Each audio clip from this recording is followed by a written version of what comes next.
बोलूं? नमस्कार, आप कैसे हैं?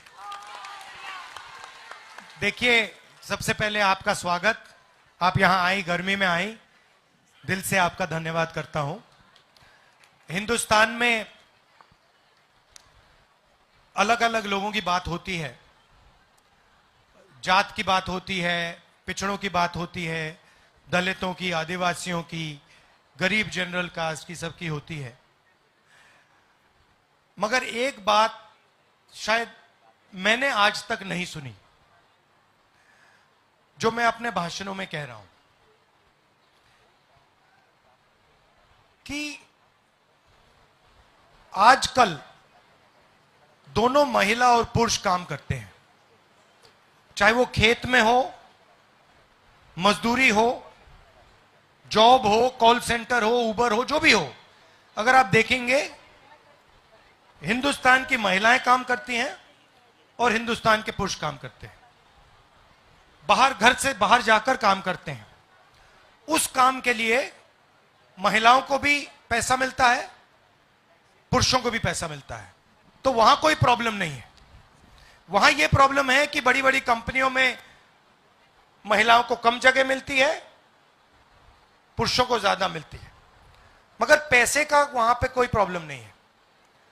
मगर फिर जब शाम को पुरुष वापस आते हैं और आप घर में वापस आती हैं, तो फिर आपकी दूसरी शिफ्ट चालू होती है। मतलब आप बच्चों को पालती हो, वो बीमार होते हैं तो उनकी देखभाल करती हो, खाना पकाती हो, उनके भविष्य के बारे में सोचती हो, पैसे बचाती हो, और इसके लिए आपको कभी कुछ नहीं दिया जाता है। ये आप एक प्रकार से फ्री में काम करती हो। शायद आप में से भी ऐसी महिलाएं हो जो इसको बात को एक्सेप्ट ना करें, माने ना, मगर सच्चाई है कि अगर हिंदुस्तान के पुरुष 8 घंटे काम करते हैं तो आप 16 घंटे काम करती हो। और ये जो एक्स्ट्रा 8 घंटा है, जो आप पूरी जिंदगी काम करती हो, जो आपके हाथ जलते हैं, बीमार होती हो, इसके लिए आपको कोई कॉम्पेंसेशन कभी नहीं देता है। पहली बात यह है। दूसरी बात कि अगर महिला को 1000 रुपए दिए गए और पुरुष को 1000 रुपए दिए गए, तो उनका सोचने का तरीका, खर्च करने का तरीका बिल्कुल अलग है। अगर आप पुरुष को 1000 रुपए दोगे, वो उसको एकदम खर्च कर देगा। अगर आप महिला को 1000 रुपए दोगे, वो उसको बचाएगी, बच्चों के बारे में सोचेगी, लंबा सोचेगी, उनकी पढ़ाई के बारे में सोचेगी, प्लानिंग करेगी। तो आपको पैसा नहीं मिलता, मगर आपकी जो फाइनेंशियल सोच है वो बेहतर है, पुरुषों से वो बेहतर है। कहना नहीं चाहिए, मगर बहुत सारे परिवारों में अगर आप पुरुष को पैसा दो, वो शराब पी लेते हैं। तो ये फर्क है महिलाओं और पुरुषों में। तो इस बार हमने एक बात सोची है कि ये जो आपके एक्स्ट्रा 8 घंटे हैं, इसके लिए सरकार आपको कॉम्पनसेशन पैसा दे। हम नहीं चाहते कि आप ये काम फ्री में करो, तो इसलिए हम महालक्ष्मी योजना लाए हैं। महालक्ष्मी योजना 8500 रुपए हर महीने, 1 लाख रुपए साल के, हिंदुस्तान के सबसे गरीब महिलाओं के बैंक अकाउंट में जाने वाला है।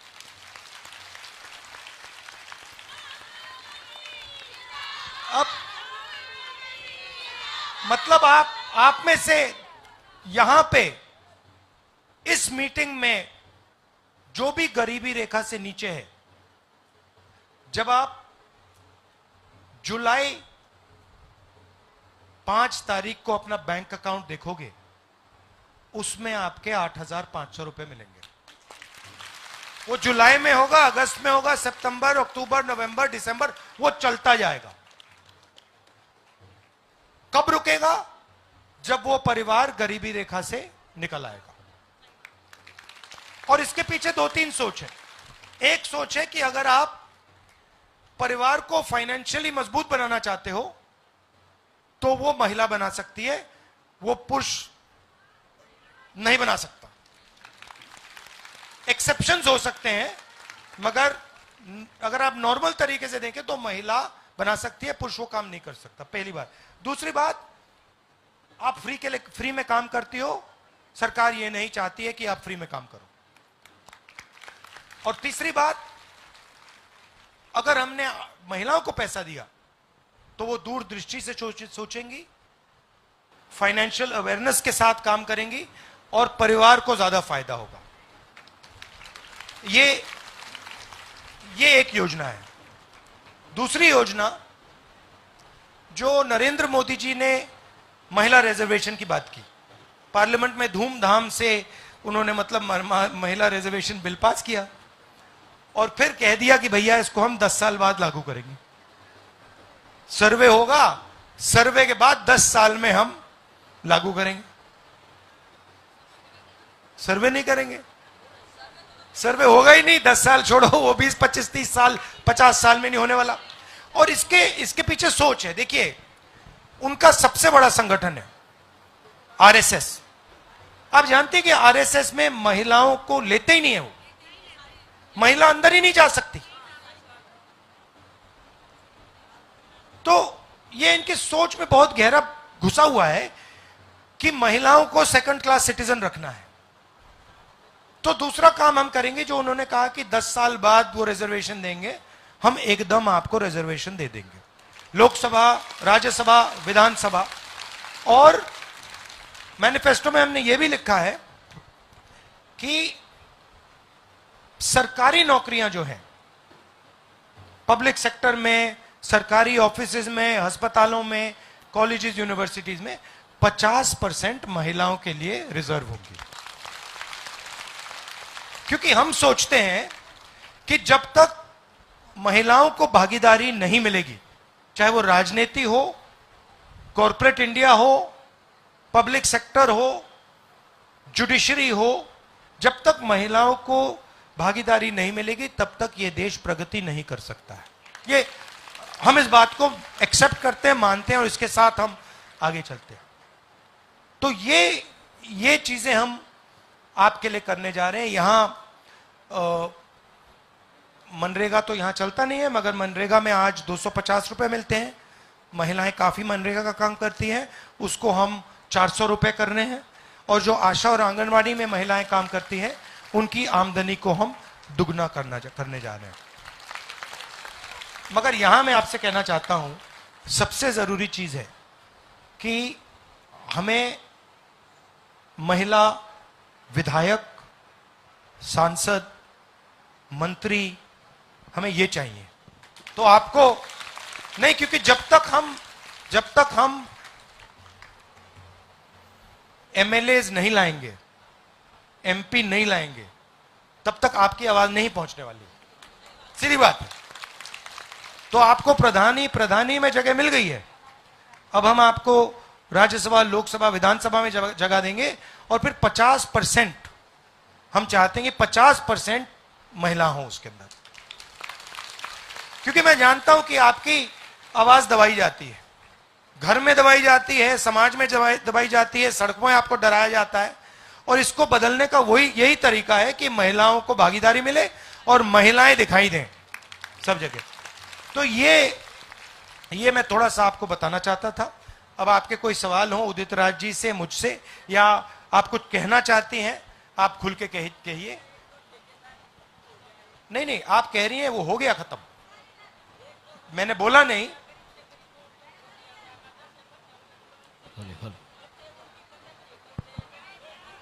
मैं आपको बताता हूं, ये आपने बहुत गहरी बात बोली है। अगर कोई अमीर है, कंपनी में काम करता है, तो उसको जॉब सिक्योरिटी मिलती है, उसको निकाला नहीं जा सकता। अगर निकालना है तो मतलब 3-4 महीने की सैलरी मिलती है, पेंशन मिलता है, पूरा का पूरा मिलता है। मगर अगर गरीब घर का बच्चा होता है, बेटी होती है, और उनमें से सबसे ज्यादा यह भी एक्सेप्ट करना पड़ेगा कि गरीबों में से सबसे ज्यादा दलित, आदिवासी, पिछड़े वर्ग के लोग हैं, माइनॉरिटी है, ये एक्सेप्ट करना पड़ेगा। तो जब हम गरीब की बात कर रहे हैं, उसमें ज्यादा पिछड़े हैं, ज्यादा दलित हैं, ज्यादा आदिवासी हैं, ज्यादा माइनॉरिटी, हाँ गरीब जनरल कास्ट के भी लोग हैं, मगर वो 90% हिंदुस्तान की आबादी ये लोग हैं। और फैशन क्या बना है, जहां भी ये लोग हैं इनको ठेकेदारी प्रथा पे लगाया जा रहा है। आप देखिए, मिलिट्री में अग्निवीर बना दिया। अग्निवीर क्या है? अग्निवीर जवान को उन्होंने मजदूर बना दिया कि भाई जब भी हम चाहते तुम्हें निकाल देंगे, तुम्हें पेंशन नहीं मिलेगी, तुम्हें सैलरी ठीक नहीं मिलेगी, तुम्हें कैंटीन नहीं मिलेगी, नहीं मिलेगा, शहीद का दर्जा भी नहीं मिलेगा। तो मतलब जो गरीब लोग आर्मी में जा रहे हैं उनके लिए अग्निवीर, और जो अमीर लोग आर्मी में जा रहे हैं उनके लिए पेंशन, उनके लिए सारी फैसिलिटीज, उनके लिए मेडिकल, उनके लिए सब कुछ। तो आपने जो बात बोली कि ठेकेदारी प्रथा, तो हमने मैनिफेस्टो में साफ कह दिया है, सरकारी नौकरी में, पब्लिक सेक्टर में, सरकारी ऑफिसेज में हम ठेकेदारी प्रथा को बंद करने जा रहे हैं। हम बंद करने जा रहे हैं। अगर कोई भी हिंदुस्तान की सरकार में काम करेगा, चाहे वो गरीब हो, अमीर हो, इज्जत से, रिस्पेक्ट से काम करेगा, उसे पेंशन मिलेगी, उसे सोशल सिक्योरिटी मिलेगी, उसे स्वास्थ्य की सुविधा मिलेगी, बिना इसके सरकार में काम नहीं होने देंगे। और ठेकेदारी प्रथा में यह भी बात है कि जो काम करता है वो गरीब होता है, वो ओबीसी होता है, दलित होता है, आदिवासी होता है, माइनॉरिटी होता है, और जो ठेकेदार होता है वो अमीर होता है, हाँ अमीर से अमीर होता है। तो ये तो सच्चाई है। तो इसको भी हम सरकारी ऑफिसेज में और पब्लिक सेक्टर में इसको हम बंद करने जा रहे हैं।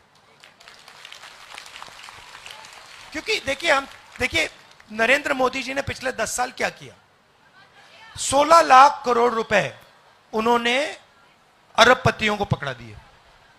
अब हम चाहते हैं कि ठीक है 10 साल इन्होंने ये की बदमाशी, अब हम पैसा, सरकार का पैसा गरीबों के जेब में डालना चाहते हैं। एक मैं भाषण में कहता हूं, उन्होंने 22 अरबपति बनाए, हम करोड़ों लाखपति बनाने जा रहे हैं। और लाखपति किसको बनाएंगे? महिलाओं को बनाने जा रहे हैं। धन्यवाद।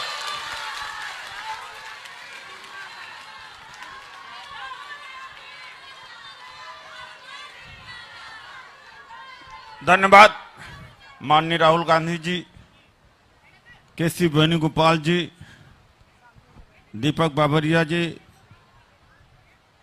प्रदेश अध्यक्ष देवेंद्र यादव जी,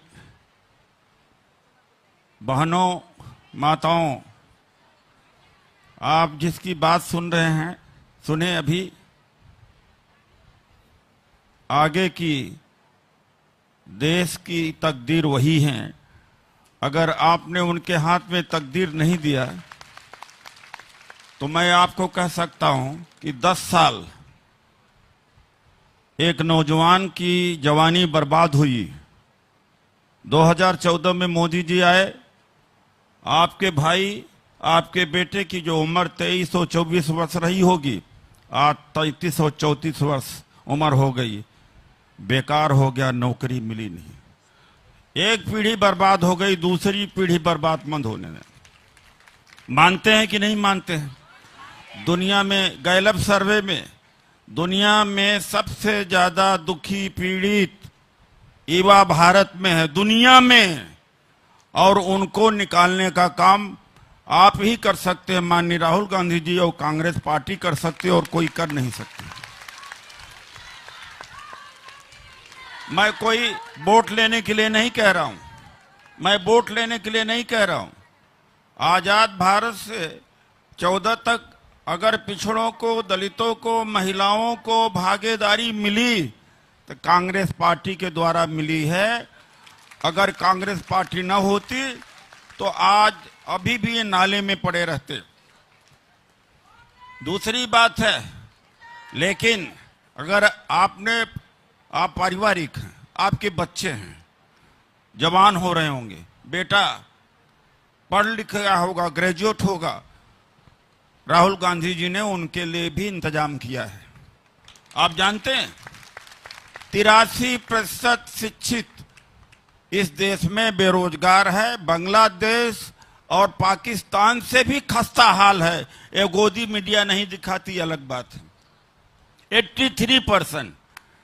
या तो या आप शादी विवाह परिवार करना बंद कर दो, या तो कांग्रेस को लाओ, नहीं दूसरी पीढ़ी भी आपकी बच्चों की बर्बाद हो जाएगी, नौकरी नहीं मिलेगी।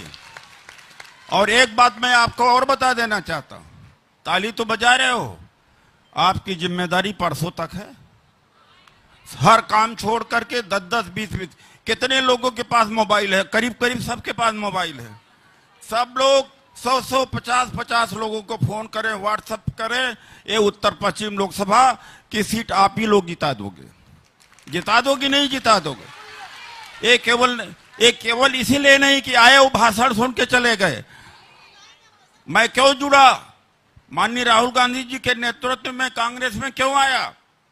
बीजेपी से सवाल करता था, आधे से ज्यादा बीजेपी से सवाल मैं करता था, आधे जितने इस पार्लियामेंट में बोला, क्योंकि ये इंसान है, इनमें इंसानियत है।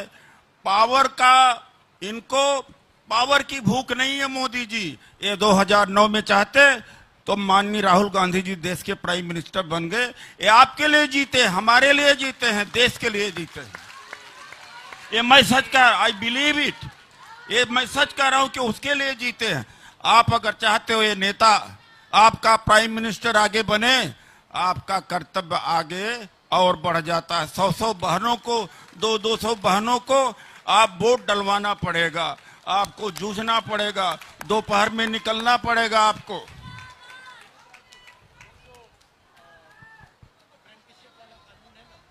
हाँ जी सर। देखिए, जो कांग्रेस पार्टी का ये है, आपने सुना है, जो ट्रेनिंग दे करके जॉब देना, महिलाओं को ट्रेनिंग दिया जाएगा, स्किल ट्रेनिंग। उसके बाद में जिस तरह से सभी महिलाएं आत्मनिर्भर हो जाएंगी, अप्रेंटिसशिप। ये मोदी जी ऐसा कभी नहीं करना चाहेंगे कि इस तरह का भारत का निर्माण हो। वो भारत का, आपने जैसे कहा, मोहन भागवत जी ने कहा, औरतों का काम घर के अंदर चूल्हा चौका का है, पुरुषों का काम बाहर का है। ऐसी पार्टी बीजेपी अगर कोई महिला समझदार हो, वोट नहीं देगी बीजेपी को। मैं ये आपको बता देना चाहता हूं।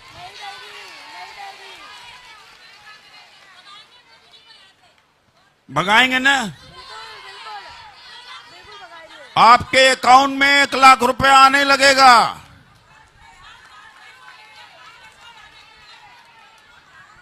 एक बात और करने जा रहे, आपके बच्चों को नौकरी मिलने वाली है। मैं सबको नहीं कहता हूं, हमारे मैनिफेस्टो में 30 लाख पक्की नौकरी देने का वायदा है। मालूम है? 30 लाख। ये इतना क्रूर प्रधानमंत्री मैंने देखा नहीं कि 15-16 लाख करोड़ रुपया पूंजीपतियों का माफ करें और नौकरी देने में लाख-1.25 लाख करोड़ ही लगता है।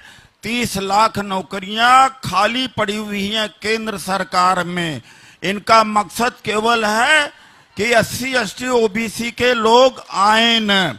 इनका अंतिम लक्ष्य है संविधान खत्म करने का। अंतिम लक्ष्य है संविधान खत्म हो जाएगा, औरतों के वोट का अधिकार भी कम हो जाएगा।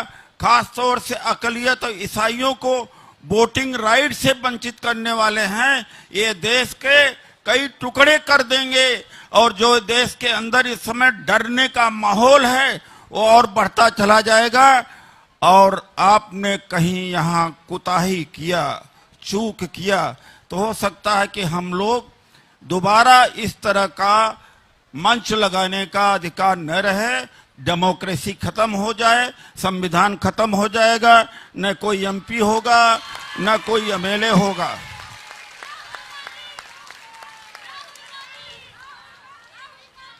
अब सवाल कोई सवाल करना चाहते हैं? सुझाव, कोई सुझाव? आप सुझाव? हाँ, क्या नाम है? हाँ बताइए भाई। राजकुमारी जी, कंडक्ट करिए आप। भैया, कुछ महिलाएं हैं जो बहुत परेशान हैं, गरीब हैं, जो रेहड़ी लगाती हैं, कोठियों में काम करती हैं, वो आपसे कुछ बात करना चाह रही हैं। गुरमीत कौर।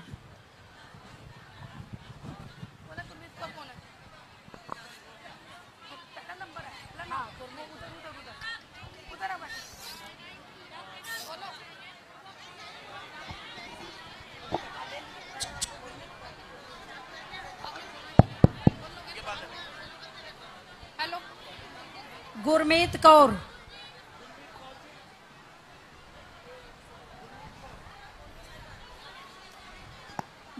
गुरमीत कौर।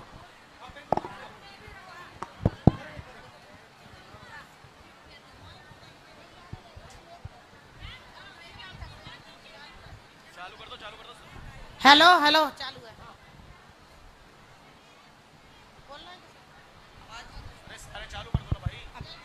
हेलो हेलो, नमस्कार सर। नमस्ते राहुल भैया। मेरा हाय राहुल। हेलो। हेलो, मैं रेडी पटरी का काम भी करती हूँ और ये सोच लो, जब से ये मोदी आया हमारा तो जीना हराम कर रखा है। एक तो सबसे ज्यादा सिलेंडर लो, आटा लो, तेल लो, मतलब गरीबी, मतलब महंगाई इतनी कर दी है ना कि हम लोग बहुत ज्यादा परेशान हो चुके हैं। सिलेंडर 1200 कर दिया, आटा 32 रुपए का है। गरीबी में इतना हाल हो गया। और सबसे बड़ी बात है किराए पे मकान में रहने का, और कमा के ला के देना, एक महीने की कमाई देना, हमें इतनी खलती है ना, बहुत ज्यादा, सबसे ज्यादा। और ये जो मकान है ना, हमें मकान मालिक ना वो बिजली का बिल माफ करते ना कुछ करते हैं, जबकि माफ कर रखा है सरकार ने, मगर माफ नहीं है। हमारे लिए भी कोई ऐसा सुविधा निकाली है ताकि किराएदारों के लिए भी मकान होना चाहिए, ताकि अपने मकान में रहें। सबसे ज्यादा किराएदार परेशान होता है। और जो रेहड़ी पटरी के ऊपर काम कर रहे हैं, मैं इंडिया गेट पे दुकान लगाती हूँ, इतनी परेशान हूं ना मैं वहां इस वक्त बहुत ज्यादा। इंडिया गेट के अंदर लगाते थे अमर ज्योति के पास, आज रोड पे लगा रखा, मगर रोड पे भी पब्लिक वहां रुकने नहीं देते हैं। एनडीएमसी वाले, दिल्ली पुलिस वाले बहुत परेशान करते हैं। ये दिल्ली पुलिस वालों ने तो ज्यादा दुखी कर रखा है, वो किसी को सुन के ही राजी नहीं होते। तो सर कुछ ऐसा कीजिए जो सबका। आप बेचती क्या हो? मैं पानी कोल्ड ड्रिंक लगाती हूँ सर। पानी जी, और कोल्ड ड्रिंक। मेरे को वहाँ 40 साल हो गए सर। पहले इंडिया गेट में लगाती थी? जी, अब भी इंडिया गेट पे हूँ, पहले भी इंडिया गेट पे थी। अच्छा। मैं अमर ज्योति के साथ ही लगाती थी। और अब इतना ऐसा हाल हो गया, मतलब वहाँ इंसान कुछ समझते ही नहीं है। पुलिस वाले तो कुछ समझते ही नहीं है, आते हैं, उठाते, फेंकते हैं, बस निकलो यहाँ से। वहाँ का ऐसा जो है बहुत दुखी करता है। वो नया थाना बना दिया, वहाँ परेशानी कर रखी है, बहुत दुख है वहाँ पे। तो कुछ ऐसा कीजिए जो हमारी भी समस्या का समाधान हो सके। ठीक है। और जब मकान किराए जो है ना, इसका भी जरूर कीजिएगा ताकि हमें परेशानी ना होनी। ठीक है। बहुत लाखों आदमी परेशान है इस चीज से। भैया, एक महिला और हैं जो बहुत परेशान है, आपसे बात करना चाह रही हैं। स्वभावती।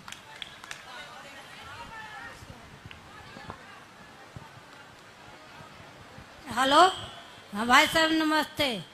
मैं रेडी पटरी वाली हूँ। मैं परेशान बहुत हूँ, मेरे को परेशान करते हैं। मेरा लड़का पढ़ा लिखा है मगर कोई नौकरी उकरी नहीं है। अब मेरे को बहुत परेशानी है। टॉयलेट घर भी साफ नहीं होता, न कुछ भी होता। आप कहाँ बेचती हैं? ये मंगोलपुरी एम ब्लॉक में, पेशाब घर के सामने। और क्या क्या बेचती हैं आप? सब्जी बेचती हूँ भाई साहब, धनिया मिर्ची उर्ची होता है, आलू आलू बच्चे लगा रहे हैं। नमस्ते। नमस्कार। भैया, एक मंजू है, वो आपसे गुहार लगा रही हैं, आपसे कुछ बात करने के लिए।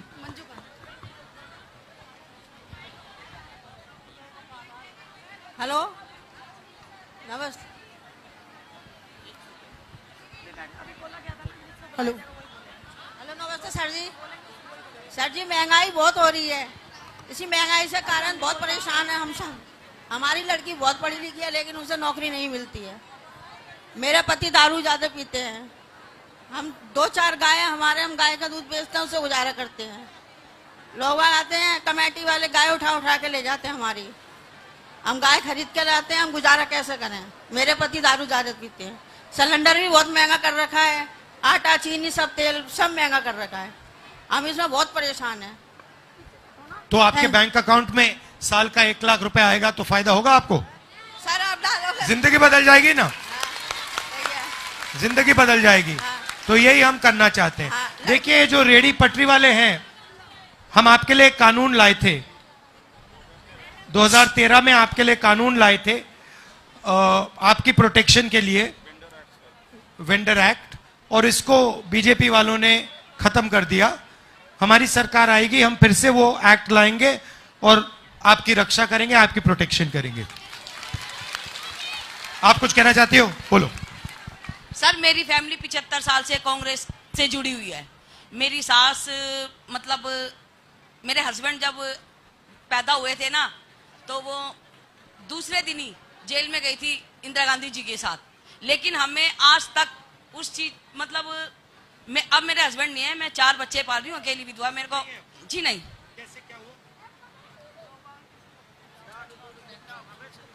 क्या हुआ? कैसे हुआ?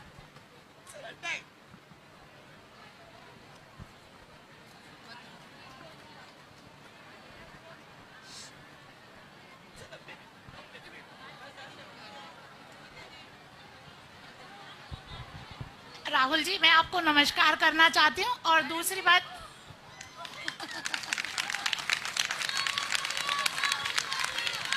भैया राहुल गांधी,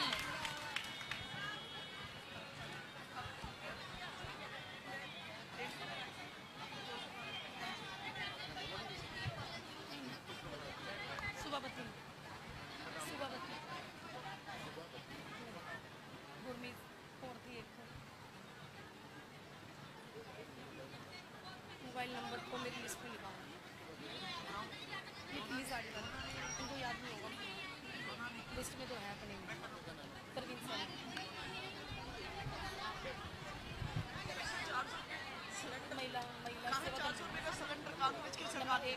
आज वो सिलेंडर कहाँ कांग्रेस की सरकार में 400-300 रुपए सिलेंडर था, 350, अब वो 1100 रुपए का है। लेकिन इलेक्शन के टाइम पे 200 रुपए घटा के वोट के चक्कर में 900 रुपए कर दिया, सिर्फ वोट के चक्कर में। अब वही सिलेंडर इलेक्शन के बाद 1500 रुपए होगा। बताइए कहाँ से मैं खरीदूंगी, कहाँ से बच्चे पालूंगी? 4 बच्चे पढ़ने वाले, मेरी छोटी बेटी 6 साल की। मेरी जिम्मेदारी। वो बोलिए ना, क्या नाम है अभी, मंजू।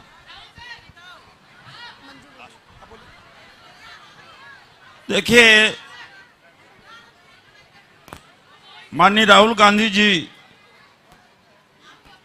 के सामने किस तरह से अपना दुखड़ा रो रही हैं कि इनके ये 400 रुपए का सिलेंडर 1100 रुपए में खरीद रही हैं और इसीलिए बहुत दुखी और पीड़ित हैं।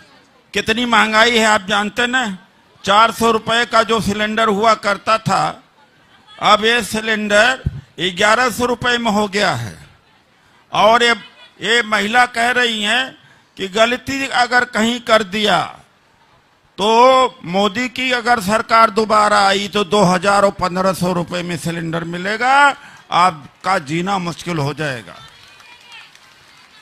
आम आदमी पार्टी कांग्रेस का गठबंधन क्यों हुआ है? मोदी को भगाने के लिए, मोदी जी को भगाने के लिए। अरविंद केजरीवाल जी को जेल में इसी समय डाला जब चुनाव हो रहा है।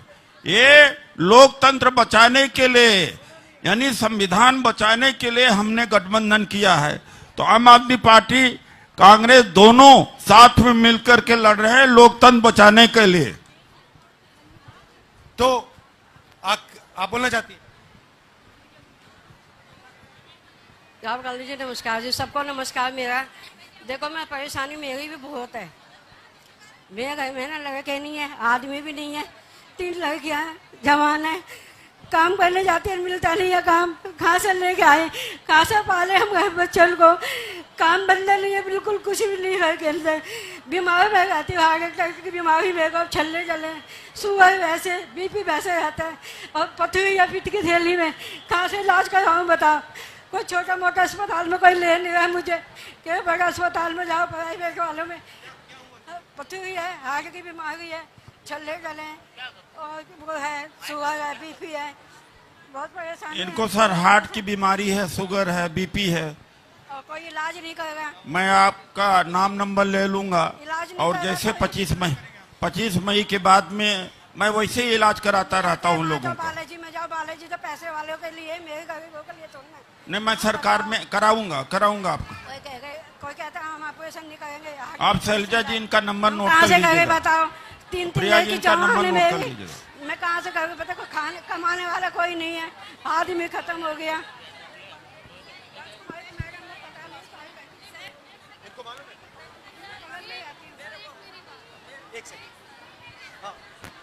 और कोई बोलो।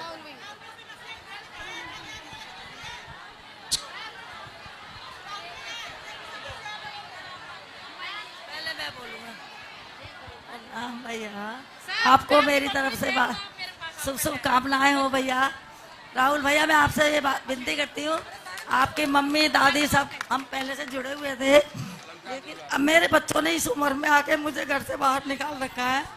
कम से कम 16 साल हो गए, घरों में रहती हूँ, कहीं क्या मिल जाता। आपके बच्चे करते क्या है?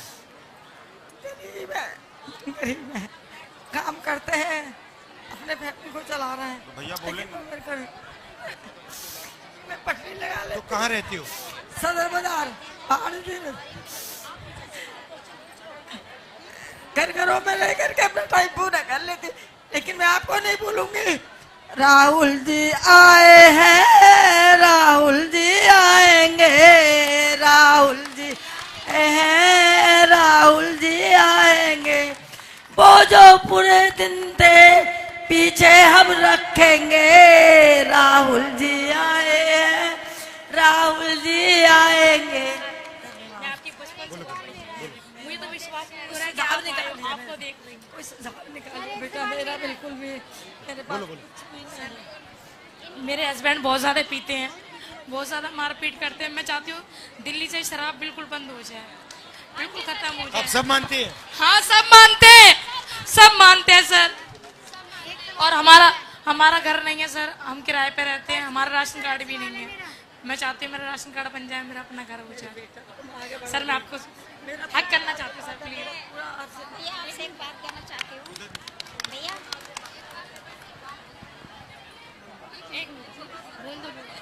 नमस्ते सर।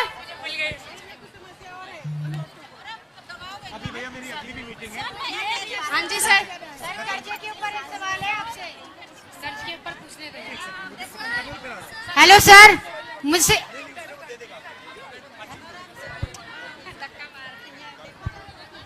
आखिरी बात मैं कहना चाहता हूं, आप सबका धन्यवाद। इसको बचाना है, ये संविधान है, कॉन्स्टिट्यूशन है, ये आप सबकी रक्षा करता है, ये आपकी आवाज है। बीजेपी इसको खत्म करने की कोशिश कर रही है, इनके खिलाफ लड़ना है और इसको बचाना है। आप सबका दिल से धन्यवाद। अभी करता हूं, एक सेकंड खत्म करने दो। यहाँ पे दिल्ली में 4 सीटें आम आदमी लड़ रही है। एक कर्जा माफ। क्या कर दिया लोगों ने? मैं आपसे 2 शब्द कहना चाहती हूँ, मैं 2 शब्द आपसे। हेलो।